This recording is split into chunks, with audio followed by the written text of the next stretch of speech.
Assalamualaikum warahmatullahi wabarakatuh. Bismillah, alhamdulillah, wassalatu wassalamu ala rasulillah, la hawla wa la quwata illa billah, amma ba'd. Para jamaah sekalian, yang pertama kali kita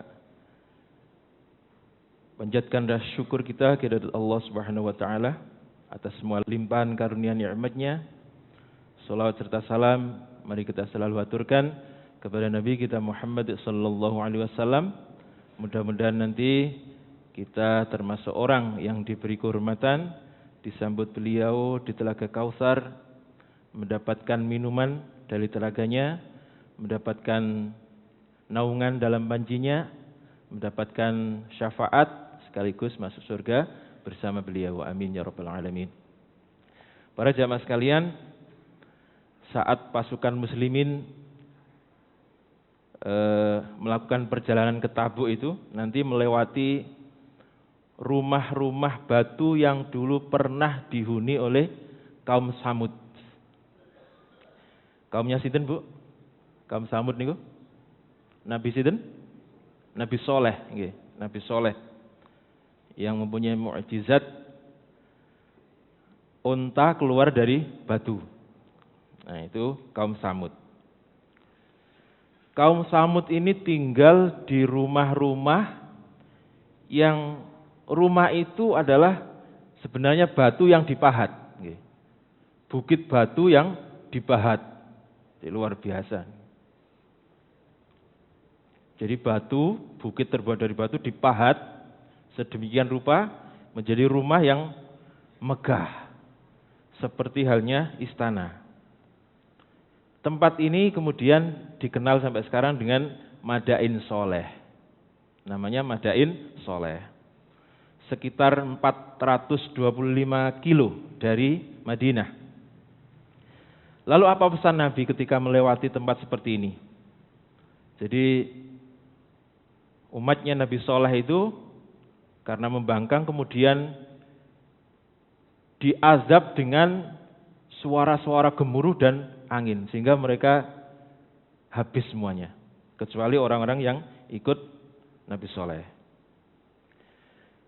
Nah, pesan Nabi ketika melewati tempat ini, janganlah kalian memasuki suatu wilayah, yang dimana wilayah itu adalah dulu pernah tinggal orang-orang yang menganiaya diri sendiri, kecuali dengan cara menangis dan takut akan tertimpa siksa yang dulu pernah ditimpakan kepada mereka. Ini pesan Nabi.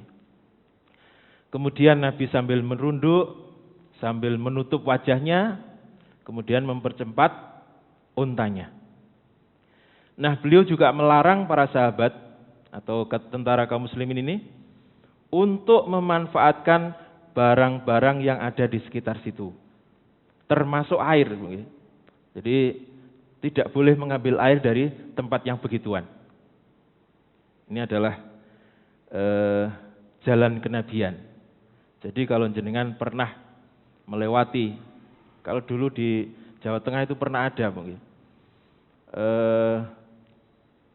orang-orang di situ saling senang kepada sesamanya, kemudian tempat itu dibalik oleh Allah di Jawa Tengah, lupa namanya. Nah, kalau melewati daerah-daerah seperti itu, maka kita dianjurkan untuk mempercepat langkah kita, merunduk sambil ada rasa takut bahwa azab itu akan menimpa kita. Jadi termasuk air. Padahal waktu itu panasnya luar biasa. Sampai-sampai Sayyidina Umar mengatakan, kami rasanya ini karena saking hausnya, itu rasanya tenggorokan ini terasa tercekik gitu. Tetapi pesan Nabi tidak boleh mengambil air dari situ. Nah, setelah melakukan perjalanan kira-kira 14 hari, pasukan muslimin sampai di perbatasan wilayah Romawi yang dikenal dengan daerah Tabuk. Namun apa yang terjadi atau yang didapati di sana? Ternyata pasukan muslimin ini tidak mendapatkan kabar atau tanda-tanda bahwa pasukan musuh akan datang. Kemana mereka, Bu? Kemana kemarin? Kabur. Apa yang menyebabkan mereka kabur? Sebab mereka yakin bahwa yang dihadapi adalah seorang nabi dan tidak akan pernah kalah. Kira-kira gitu. Jadi kalau seandainya mereka jadi berhadapan dengan pasukan muslimin, yang dikhawatirkan adalah mereka kalah, lalu apa kata dunia terhadap Romawi? Nah, akan tetapi dampak yang ditimbulkan atas orang-orang Romawi yang kabur itu sangat luar biasa bagi raja-raja yang ada di bawahan Romawi, terutama orang-orang atau raja yang mempunyai darah keturunan Arab. Lalu apa pengaruhnya? Nah, setelah kaum muslimin sampai ke Tabuk, Nabi kemudian menyuruh Khalid bin Walid dengan 400 pasukannya mendatangi kerajaan-kerajaan yang berada di sekitar Tabuk itu untuk melakukan perjanjian damai. Yang sebagian besar mereka beragama Kristen, sebab berada di kekuasaan Romawi. Tawaran Khalid ini langsung disambut dengan baik, yaitu melakukan perjanjian damai. Dengan cara apa? Dengan cara membayar jizyah namanya. Jizyah. Atau sekarang mungkin pajak gitu ya. Sebab kepercayaan mereka terhadap Romawi sudah mulai luntur. Masa pasukan yang berjumlah ratusan ribu kemudian mendengar berita bahwa pasukan muslimin itu hanya 30.000, tetapi mereka kabur. Maka raja-raja ini kemudian mengikat perjanjian dengan Madinah. Dan inilah strategi Nabi untuk memutuskan sayap-sayap kekuasaan Romawi sekaligus menyelamatkan bangsa Arab dari kekuasaan Romawi yang sebenarnya mereka selalu terhina oleh bangsa Romawi. Karena kekuatan yang begitu luar biasa itu, mereka tidak berani melakukan apa-apa. Nah, para jamaah sekalian, nanti setelah kaum muslimin ini kembali dari Tabuk, pemimpin-pemimpin Arab yang dulunya bergabung dengan Romawi, ini kemudian datang ke Madinah untuk menyatakan keislamannya dan sekaligus sekaligus ikut atau bergabung dengan Madinah. Jadi sekarang ini, Bung ya, sekarang ini bangsa Arab itu menjadi beberapa negara. Jadi satu bangsa dipikul dengan beberapa negara. Sementara kalau bangsa kita ini, Indonesia ini, itu berbangsa-bangsa tetapi dalam satu negara. Jadi bahasanya ini beda-beda. Jadi salah satu yang menunjukkan bangsa itu ya bahasa itu. Kalau bahasanya sama berarti dia dalam satu bahasa, dalam satu bangsa.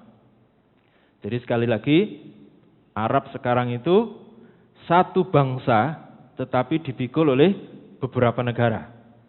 Sementara Indonesia ini beberapa bangsa dijadikan satu negara. Kira-kira sing rawan konflik yang satu bangsa jadi beberapa negara atau satu negara tetapi terdiri dari beberapa bangsa. Gitu-gitu. Yang kedua apa yang pertama? Yang pertama. Kenapa yang kedua? Yang kedua, Pak. Beberapa bangsa dijadikan satu. Ini rawan konflik sebenarnya. Tetapi di Indonesia, luar biasanya, bangsa-bangsa yang dijadikan satu ini bisa menjalin kerukunan antar satu dengan yang lainnya. Sementara kalau kita lihat di Arab, negara Arab seperti Yaman, itu sering terjadi konflik, sering perang saudara. Sebab antar yang satu dengan antar yang lainnya tidak mau mengalah. Kalau di Indonesia ini paling lewat medsos gitu nggih. Bantah-bantahan lewat medsos, lewat YouTube, gitu. Tidak sampai perang, Bang. Kalau di sana Pak, karena memang keras-keras sampai perang. Dan negara hampir tidak bisa melakukan apa-apa. Itulah yang terjadi. Jadi kita bersyukur bisa hidup di Indonesia. Nah, para jamaah sekalian, kemudian Nabi dan para sahabat ini tinggal di Tabuk selama 20 hari. Sekaligus untuk menunggu pasukan Romawi, barangkali ada yang datang.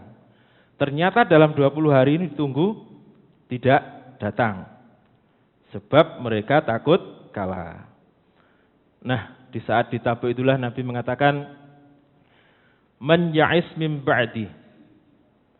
Siapa saja di antara kalian yang hidup setelahku, atau pada suatu masa yang akan datang, kalian akan menjumpai wilayah Tabuk ini, wilayah yang gersang itu, akan kembali menjadi subur. Padahal saat itu padang pasir. Bahkan ada hadis yang mengatakan, lan taqumas sa'ah, tidak akan datang atau tidak akan terjadi kiamat sebelum ardul Arab atau bumi Arab ini murujan wa anhara, kembali menjadi subur, pohonnya lebat, dan banyak sungai-sungai yang mengalir di sana.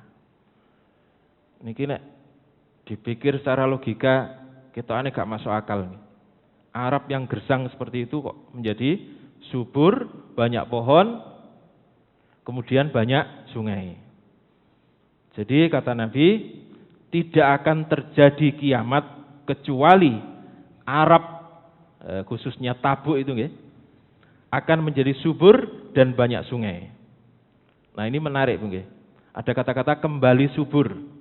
Kalau kata-katanya kembali subur berarti sebelumnya pernah subur. Maka ada seorang ilmuwan dari Jerman, ini penasaran dengan yang diomongkan oleh nabinya orang Islam itu, yaitu Nabi kita Muhammad, kemudian melakukan penelitian.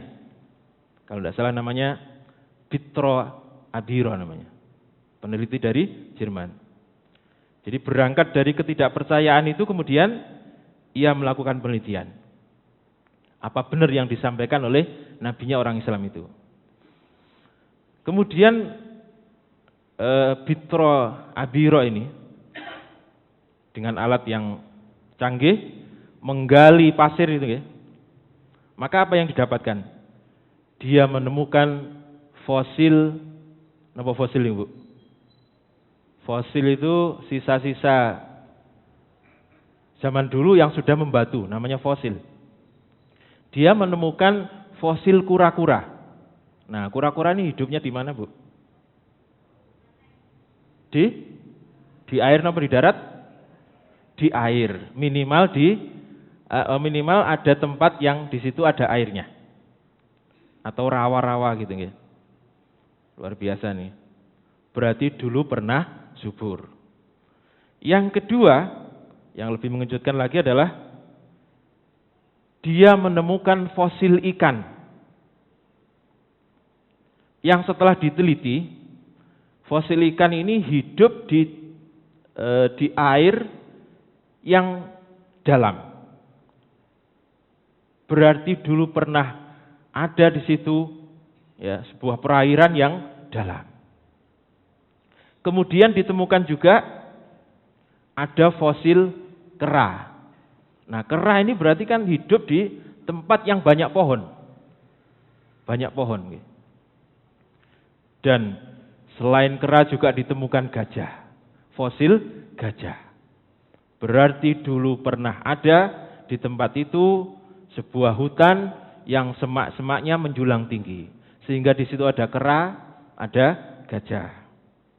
Maka kemudian Pietro Adiro ini menyimpulkan bahwa berarti sekian tahun yang lalu di tempat itu adalah tempat yang subur. Buktinya apa? Ada fosil kura-kura. Berarti ada air. Ada fosil kera. Ada fosil gajah. Itulah yang membuktikan bahwa tempat itu dulu pernah subur. Nah, para jamaah sekalian, kemudian setelah dicek lagi, kedalaman sekian meter, tidak tahu berapa, ditemukanlah sumber-sumber air yang mengalir di bawah, yang masih jauh sekali.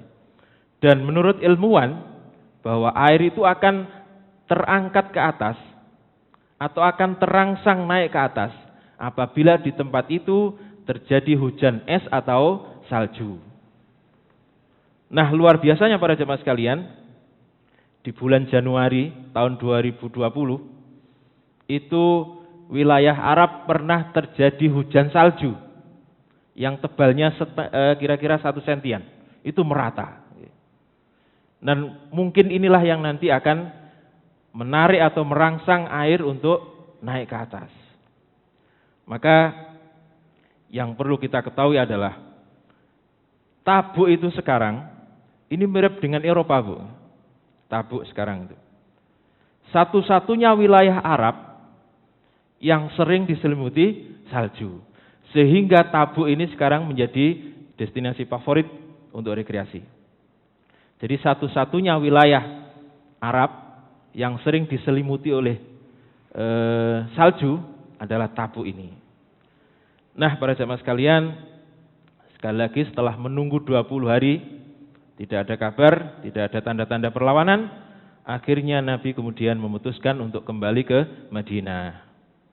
Ketika perjalanan pulang itulah beliau melihat bukit yang tinggi, kemudian beliau mengatakan, kalian tunggu di sini, saya akan cepat-cepat mendahului kalian dulu, agar saya bisa melihat bagaimana bentuknya. Pasukan yang berjumlah 30.000 itu kalau dilihat dari atas atau dari ketinggian. Maka Nabi kemudian mempercepat untanya, kalau tidak salah kuda gini, yang ditemani oleh Hudzaifah ibnul Yaman. Akhirnya Nabi sampai ke bukit yang tinggi itu dan melihat betapa luar biasanya. Jadi pasukan 30.000 dilihat dari ketinggian, dari mulai depan sampai belakang. Maka rasa bangga, Nabi ini merasa bangga luar biasa. Jadi sekali lagi, pasukan 30.000 itu belum pernah terkumpul di daerah Arab. Yang pernah adalah 10.000.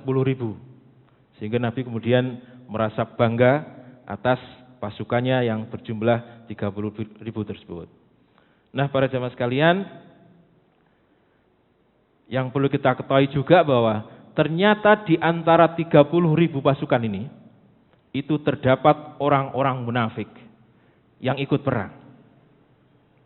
Melihat posisi Nabi yang sudah di atas, mereka saling berbisik dengan temannya, mengatakan, loh, itu kan Muhammad yang berada di atas itu. Iya benar. Maka ini kesempatan baik untuk mendorongnya agar dia jatuh. Luar biasa. Ya. Kesempatan baik ini.